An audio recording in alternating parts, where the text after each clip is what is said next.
about $30 for each year that they were supposed to receive free services.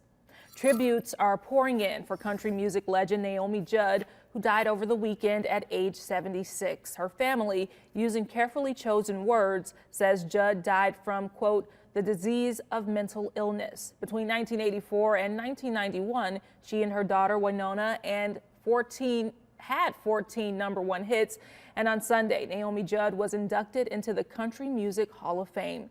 Despite the fame and fortune, Judd suffered from depression, and she was public about her struggle. The director of a local suicide prevention network is hoping Judd's death illustrates the need to help people who suffer in silence. She tells TV5's Raven Blue the signs to watch for.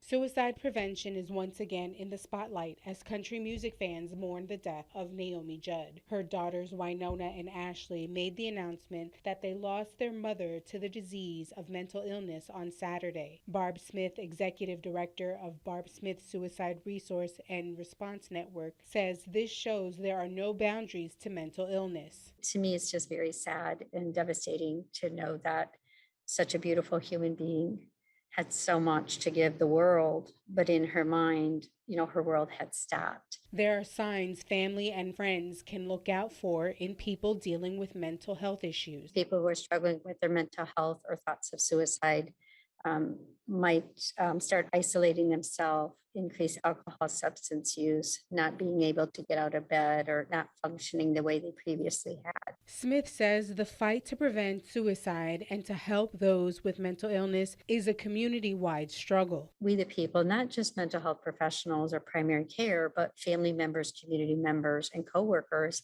that if we can learn these life-saving skills, learn how to have conversations, we can better prevent future deaths to suicide. We can't prevent all, but we can prevent the majority if you learn this skill. According to the CDC, suicide is the leading cause of death in the U.S., with more than 45,000 deaths reported in 2020. I don't know that we're saving, that we can save that person's life forever, but I know that we can help save the individual's life in the moment. Raven Blue, WNEM TV5. And according to the CDC, more than 1,400 Michiganders died by suicide in 2020.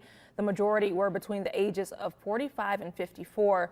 The Suicide Resource and Response Network offers suicide prevention training. You can learn more by going to the hot links section of WNEM.com.